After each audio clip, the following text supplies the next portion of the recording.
Hello, welcome to Lemon Studios, where we talk anything and everything entertainment. I'm, of course, Lemon himself, Zeke Lemon, and this is my review for SummerSlam of 2024. But before we get into that, let's get the house clean out of the way, shall we? I'm just leave a like. Comment below, let me know your thoughts on this year's SummerSlam, and of course, hit that subscribe button as it helps me grow into my YouTube career. I would greatly appreciate it. Now, let's get into the review. And I got on the babyface Roman shirt because it took, 10 years? For WWE to finally get this man the reactions that they always wanted to give him. And man, was it a historic one. As for the show overall, I think this was a big angle show that was a lot of intrigue for future following weeks. Lots to talk about in this on this one show. Much better than last year's SummerSlam. I am hoping that they can spare these types of moments throughout the other PLEs too, and not just result them to the big three. I know there's the Big Four Survivor Series, but let's face it, right now it really is truly a big three, and then there's everything else. But yeah, we're gonna kick off. We're gonna go in the match order. I'm gonna give my thoughts on it, and we'll go from there. All right. So we kicked off with Rhea Ripley versus Liv Morgan. Thought it was an odd choice to kick off with this. I was kind of hoping we would do a slow turn the knob type thing where it just gets more insane as it went. But, in WWE, the opener rivals the main event, right? And I do think this was the right one to call for the opener because, like I said, to me, there was only three or really two choices to me that I really felt like could have main evented. And that was Punk versus Drew, and that was Liv Morgan versus Rhea Ripley, because those were the best storylines. Those were the two best blood feuds. I do think this is a one of three. Overall, the match was fine. I go back and forth with the story element of Rhea Ripley re-injuring her arm because, one, it was inevitable. They made that very known, even on the pre-show as well, with Jackie Redmond's interview with Rhea Ripley. She was like, I know Liv's going to target it. But those types of things, it don't always work for me. When she, ran back in to pump it back into place, I was like, it's a little silly. But, I get it. It does make Rhea Ripley look more like a badass. If it worked for you, that's cool. I just think I'm in the minority, and I just think the whole arm storyline didn't really necessarily work for me for the most part. But everything else I did enjoy quite a bit. I like the cat and mouse game that Rhea and Liv were going through. And you knew Dom was going to get involved. And I thought they would do, okay, Dom accidentally helped Liv and then prolong it a little bit longer because maybe we'll do the Finn turn tonight. But no, Dom was happy that Mommy lost, and then he picks up Liv, and they kissed. And I mean, they kissed. And I just gotta say, Dom's wife has to be the strongest woman ever. Has these two beautiful women fighting over this man on television, and the online reception, and Liv Morgan, the way I mean, it was a hell of a moment between these two. And now we move on to Monday Night Raw, and what does Rhea Ripley respond? How are Liv Morgan and Dominic going to be? I mean, the volume with these two reacting is going to be so nuclear now, because we wouldn't even let Dom speak before. Now, what are we going to do with this man? And Rhea Ripley, she already got monster pops. She might have a pop as loud as Roman Reigns come Monday. So yeah, overall, very good match. Good to prolong it. Again, I think it's a one of three. I think this does cap off in a Hell in a Cell match at Bad Blood. I think we're going to get two there, where Punk and Drew will have the men's Hell in a Cell match, and then Liv and Rhea will finally move on after theirs. But yeah, overall, very good opener. And then we move into the IC title match, and it wasn't a squash. I thought it would be. I would say this was probably the shortest match out of all of them, though. Sami Zayn versus Braun Breaker. And again, we did what we had to do. I would say that was another thing with this SummerSlam. All the winners, for the most part, were pretty predictable.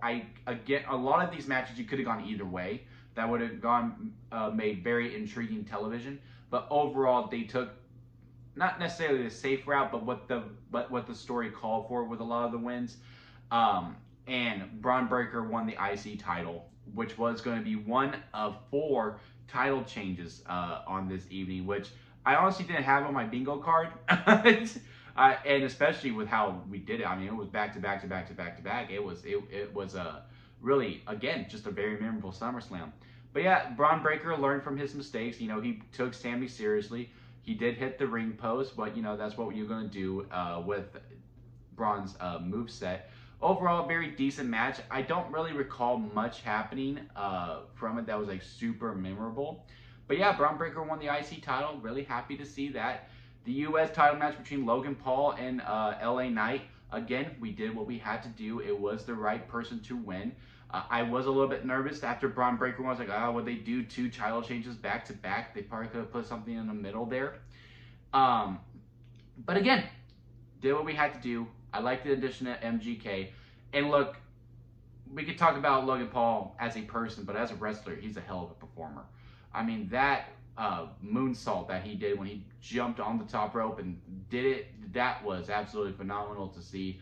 I like the whole, you know, he hit him with the brass knucks, but LA Knight like locked in immediately and hit the BFT.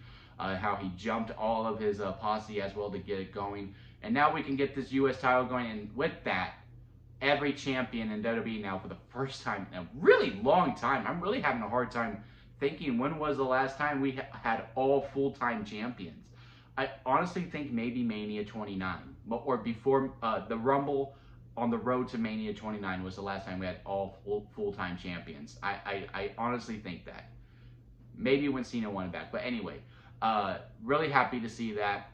Again, Logan Paul as a person, we can discuss at another time, which we won't. But as a wrestler, he delivers great stuff, man. I'm curious to see how this continues on. If we do continue this program, because surely Logan's going to want a rematch because of all the interferences that were in it that he caused. But yeah, LA Knight is finally a champion in WWE, and I'm very, very happy to see that. And again, the streak continues. Nia Jax versus Bayley. Again, a new women's champion. And I think this was the right call to make as well. Look, I love Bayley, and I think she's really underrated. But this reign just hasn't hit it whatsoever. I don't recall any really memorable storyline pieces that were happening throughout it. Sure, the matches were okay, and her crowd reactions are always great, especially when they were overseas. But Nia has put in a lot of work, and I was one of the naysayers when she returned properly. I was like, man, this ain't gonna work. It didn't work the first time. What is Nia Jax, right? That's basically what I was saying. But man, she has done amazing work ever since coming back. Her mic skills, her in-ring work, absolutely stellar. And I do think she deserves this win. And also, this is also going to go hand with the Gunther match that we talk about later on. If this is going to be your new tradition, if King and Queen of the Ring is you trying to set it up as the SummerSlam Royal Rumble, if you win the tournament, especially if this is going to be a new tradition, they have to win the title. And this gives the Queen of the Ring some legitimacy. Like, look, you won Queen of the Ring. You won Queen of the Ring. Look what can happen to you later on down the road. You could become the champion on the biggest stage of them all, or the second biggest stage of them all, if you really think about it. But yeah, and the match was fine as well. Again, not really much to go into about it. I would say the whole middle part, winners, the endings, memorable. Like, okay, we're going to remember that. We're going to remember this 1, 2, 3 title changes happening back to back to back. But when it comes to the actual matches themselves, we're just like, yeah, they were fine. I did like the finish with Tiffany coming out, making it seem like she was going to cash in, even though she clearly not, because they got a new briefcase and they got to sell.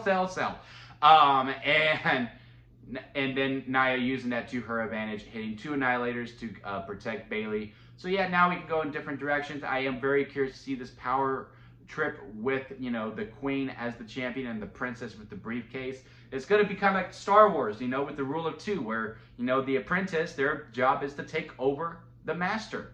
And it does seem like that's what we're doing, because, you know, they're both bad guys, and, you know, Tiffany can turn face because she already gets big enough reaction as it goes on.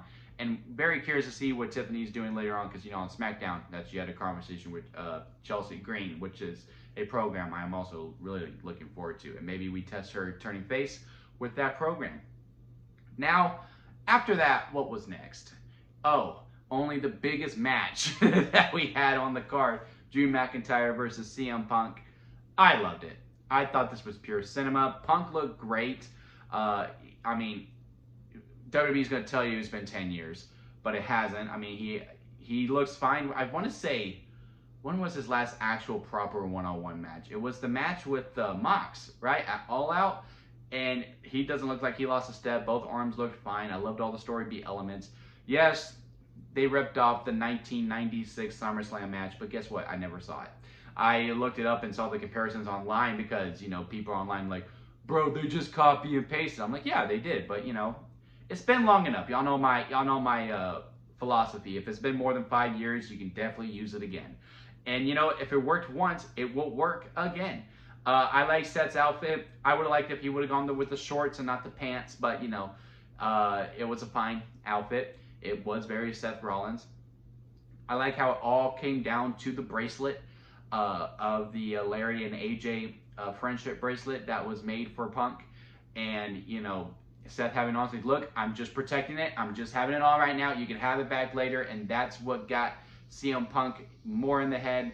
Hits Rollins with the GTS. Drew McIntyre finally wins. I wasn't a huge fan of that Punk had 2 visual pinfalls over Drew. I think just the one would have been fine. I don't think we need to protect Punk that much. Also, I would have liked a faster 3 count when Drew did win, because I get it, it was after a GTS, so Seth, you know, was selling the pain, but you know, he's pissed off. You know, someone just hit him with a GTS, like, you know, F you, I'm gonna make sure it's over. You know, hit the 3 count faster. But overall, a fantastic match. It lived up to the hype. Again, I think it's only 1 of 3, maybe 4, because I do know.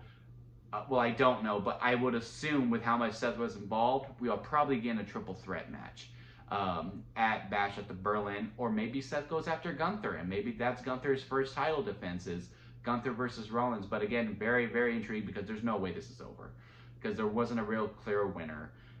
Drew took the bracelet back.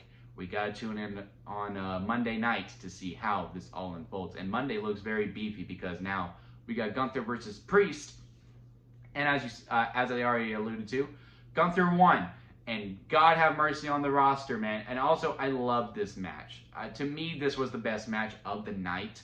I just like how, you know, again, it was just 2 big men, you know, just hitting each other, chopping each other to the... we actually kept count at my SummerSlam party. And it was about 30 chops, I believe, is what we got to in this match in total length. But yeah, the way they were hitting each other, they have great chemistry. I wouldn't mind a round 2. Because, look, Damien should probably get a rematch. But I think Damien is going to be occupied with Judgment Day stuff, because as you see in the finish, and I also like how we did the finish too, where they made it very clear there is no alliance between Gunther and Finn Balor. Gunther saw Finn, he was like, all right, let me hit him. Let me get rid of that distraction. And then, you know, Finn still puts Gunther's foot on the rope to show, yeah, no, I'm just doing this because I hate you now, Damien.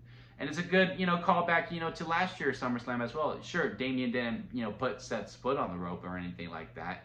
But, you know, in a way, Damien cost Finn the title at last year's SummerSlam, so now Finn's repaying the favor. And now we have the new Judgment Day with Liv, Dom, JD, and Balor. Maybe Carlito's involved too. I don't know. But again, just causes a lot of intrigue for Monday. How is Damien going to react to Finn? How is Rhea going to react to Dominic? How are Dominic and Liv going to react? Who is going to be Gunther's first opponent? Will Punk still strike vengeance with McIntyre? Again, Monday night just looks very, very thick. And that's all without saying about, you know, the White Six are finally debuting as well. And now we get into our main event, Solo versus Cody. And I was amped because, you know, it's Bloodline Rules. But I gotta say, for the most part, the match was a little bit of a bore to me. Look, we all knew the moment was the main event, right? And also, I kind of just wish they went straight into the shenanigans. I really don't think I needed 20 minutes of Solo versus Cody. I did like the story element that, like, hey, Solo watched tape and Cody was maybe overlooking Solo.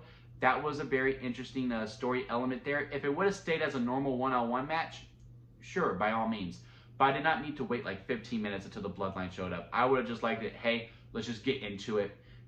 Let's just go completely balls to the wall. Bloodline automatically interferes. Kevin and Randy are coming out. With Arn Anderson talking, I would have thought that maybe someone else would have came out too.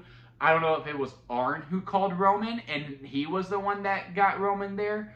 But, like, I expected Kevin Owens and Randy Orton. But with the Arn Anderson talk, they really made it seem like someone else was going to come out. And I guess maybe it was Roman, because yes, the Tribal Chief finally returned, and he had the shirt on saying OTC, meaning obviously original Tribal Chief, or one Tribal Chief, or the original Tribal Chief or one Tribal Chief. We'll see what the meaning is on Friday, I guess. But now SmackDown has elevated a lot more too, because sure, Cody is the man. He is the name and face. But that pop Roman had was unworldly. and finally, he is the baby face that WWE always wanted him to be. And Roman is, in ways, the bigger draw. And like I said on my SmackDown review, it's going to be harder for Cody now. Because one, I think Roman's going to be around a lot longer. Maybe Roman goes to Raw a little bit to recruit some people. I don't know. But Cody, it was easy last year for him to be the champion without the title, because one, Roman was hardly around and they were on separate shows.